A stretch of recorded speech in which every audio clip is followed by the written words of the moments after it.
of the Cowboys being the one team that have not gone all in. Your definition of what is all in and mine might not be the same thing. And they've literally are the only team to have basically done nothing so far. I have been getting asked this question so many times recently. Mike, where is the Dallas Cowboys content? Your Dallas Cowboys haven't done anything. I was waiting to cover the teams that actually did something during the offseason before covering my favorite team that didn't really do much this offseason, except sign Eric Kendricks, which was a solid move. Now, I think this all means one particular thing. It has a lot to do with Dak Prescott and his future with the Dallas Cowboys. So before we get to the content, make sure you drop, like, subscribe, and turn on our notifications to help the channel grow. Now that we get all that out of the way, Break!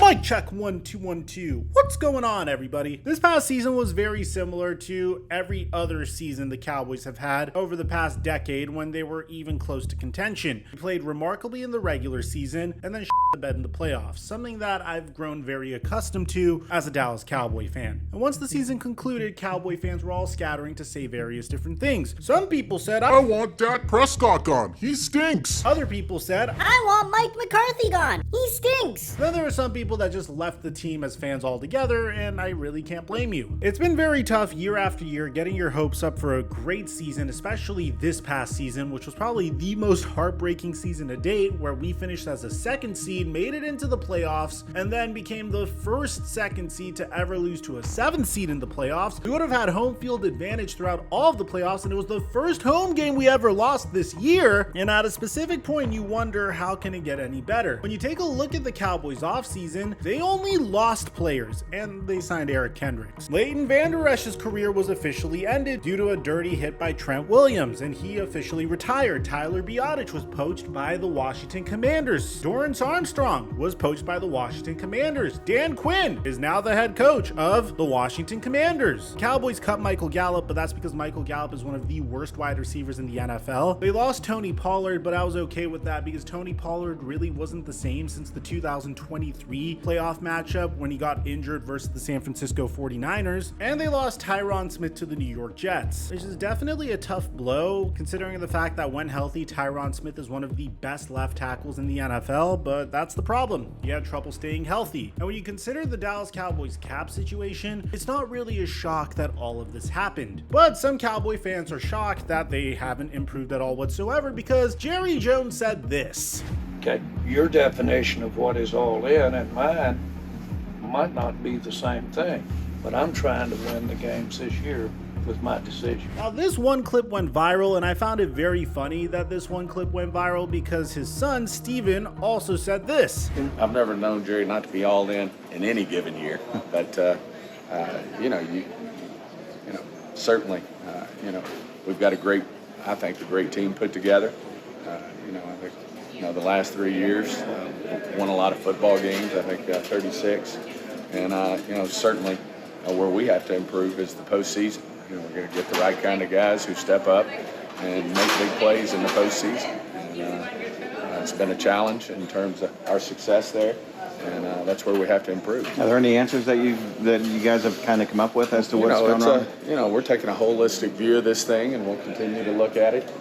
Obviously, being here at the Combine is going to be, a great time to spend some time in terms of looking not only at the young players that are going to be out there, but just spending time, together internally, spending a lot of time talking about what we have to get accomplished, we think, in order to take the next step. The last time I made a video on the Dallas Cowboys, we discussed Dak Prescott. What should they do with Dak Prescott? It's way more complicated than you think. Is Dak Prescott good or Dak Prescott bad? If Dak Prescott good, extend Dak Prescott. A lot of this has to do more with Dak Prescott's contract than Dak Prescott the player. And to be honest, the parallel you could draw for Dak Prescott's career is pretty much Kirk Cousins, with all due respect. He has the ability to fill up the stat sheet and look like one of the most prolific players in the NFL. There are moments where he puts forth masterful performances, and then there are moments that just make you scratch your head. Sometimes he succeeds in big moments, and sometimes he fails. Throughout his career, he's 2-5 in the NFL playoffs. One of those victories came in his rookie season. Another one of those victories came last year against Tom Brady. So here's where it gets pretty interesting. After signing Dak Prescott to a 4-year extension during the 2020 offseason, paying him 4 years and $160 million, the Cowboys restructured Dak's contract during each of the previous 3 offseasons so they could get immediate cap space. Pretty much imagine a road and kicking a can further down a road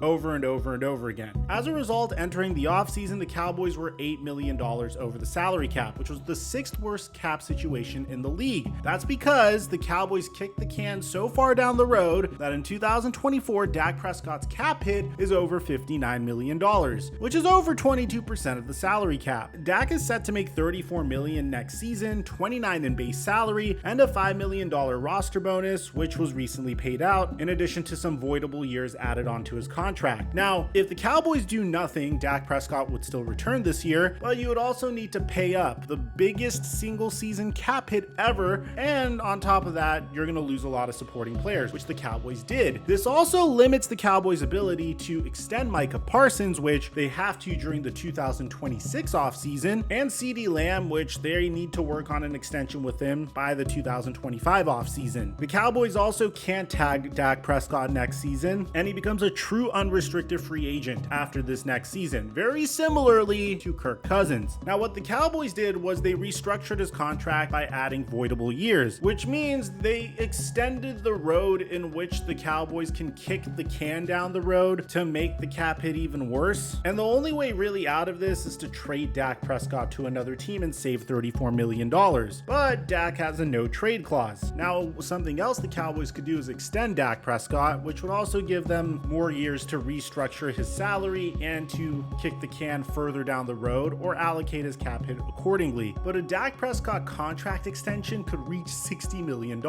I believe that Dak Prescott is going to reset the quarterback market and get in the vicinity of $60 million this offseason. So this brings us to where we are currently. Originally, the assumption was that the Cowboys were going to extend Dak Prescott no matter what, but they opted for a restructure in 2028, which means that there are void years now till 2028. Now, Dak could still become an unrestricted free agent in 2025, and if the salary cap keeps going up, it'll be way easier to stomach Dak Prescott's cap hit. But the thing that's very shocking about this is the Cowboys aren't making win now moves. If you're a team that thinks that they're on the precipice of winning a Super Bowl, typically you'll be aggressive in free agency to try to fill out the remaining parts of your roster. But in the case of the Cowboys, they didn't do anything of the sort. They signed Eric Kendricks to a 1-year prove-it deal, and that's about it. And the fact that there hasn't been an extension up until this point means that the Cowboys might be willing to let Dak Prescott hit the market in 2025. Now, obviously, moving on from Dak Prescott means that there are going to be some rough years for the Cowboys coming soon, primarily because even if you move on from Dak, you still have the cap hit that Dak gave you. You'll still count for his cap hit next year if he leaves, and this puts the Cowboys in a very, very interesting situation. Essentially, the situation the Cowboys are facing now is Dak could play this final season with the Dallas Cowboys with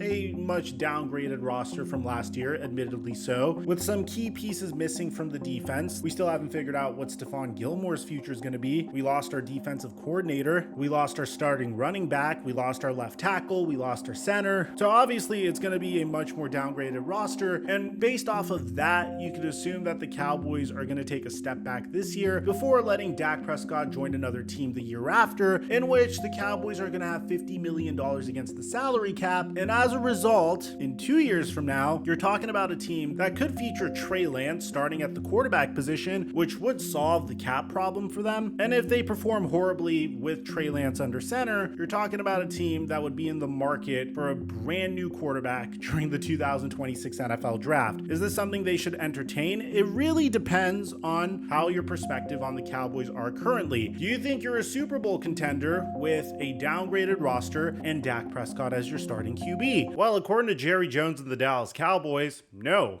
they're not. And to be honest, they're absolutely correct. According to Ian Rappaport, the Dallas Cowboys and quarterback Dak Prescott have a mutual understanding of his contract situation, sources say, with no offers from Dallas despite him being in a contract year. Owner Jerry Jones said, "We are where we are, locked and loaded for this year. There's no indication that a deal is coming," which means that the Dallas Cowboys have no interest in kicking the can further down the road in order to try to make it work with Dak Prescott, which also means he isn't going to be paid as the highest paid quarterback in the NFL this year. With that being said, Ian Rappaport just says straight up that this appears to clear the path for Dak Prescott to test free agency in 2025. As a Cowboy fan and a man that just genuinely likes Dak Prescott and the person he is and what he's overcome, I think Dak Prescott is very good on a Kirk Cousins-like contract, meaning the 10th highest paid QB in the NFL. I don't think he's good as the highest paid QB in the NFL. I don't think the Cowboys are Super Bowl contenders with a downgraded offense and a downgraded defense and Dak Prescott being paid a significant amount of money. Dak Prescott isn't Patrick Mahomes, and at this point he's proven to me that he can't even get it done even if you get him a great offense and a great defense. So if that's the case, you should pivot to trying to do everything in your power to manage your assets properly. You need to figure out a way to keep Micah Parsons and CeeDee Lamb under contract for the foreseeable future, or at the minimum, trade CeeDee Lamb or Micah Parsons for a package that's worth CeeDee Lamb or Micah Parsons, meaning if the Cowboys traded Micah Parsons for what the Raiders traded Khalil Mack for to the Chicago Bears, then I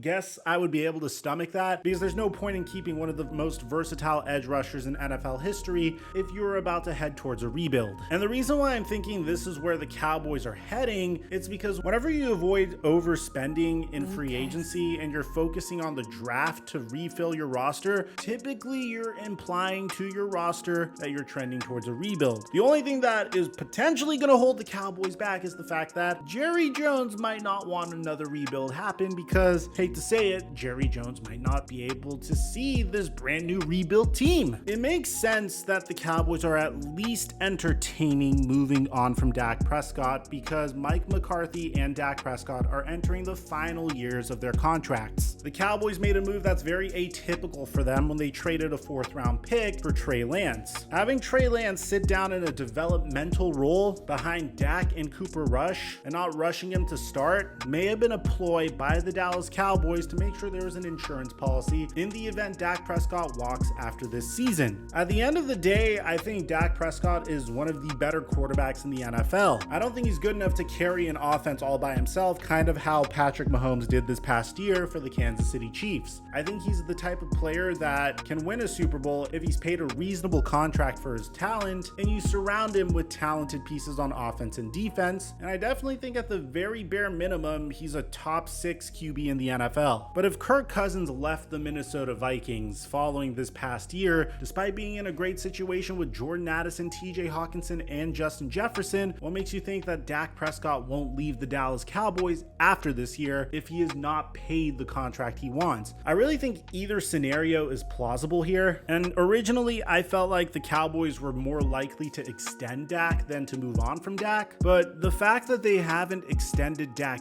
yet makes me think that they're at least entertaining another possibility. So let me know in the comment section down below, what do you guys think about all this? What do you think the Cowboys should do? The dream scenario would be to trade Dak Prescott and you're out of salary cap hell. If you think you're not going to win a Super Bowl with this current roster, which with all due respect, you're not, I'm sorry to tell you, it doesn't look like this team is capable of winning a Super Bowl. You pretty much have the same team as last year, only with a lot of your key players gone. Then I can understand moving away from Dak Prescott and at least getting something for him. Let me know what you guys think about all this in the comment section down below. Aside from that, I'm your boy Mike. I'm dropping our mic until our next upload.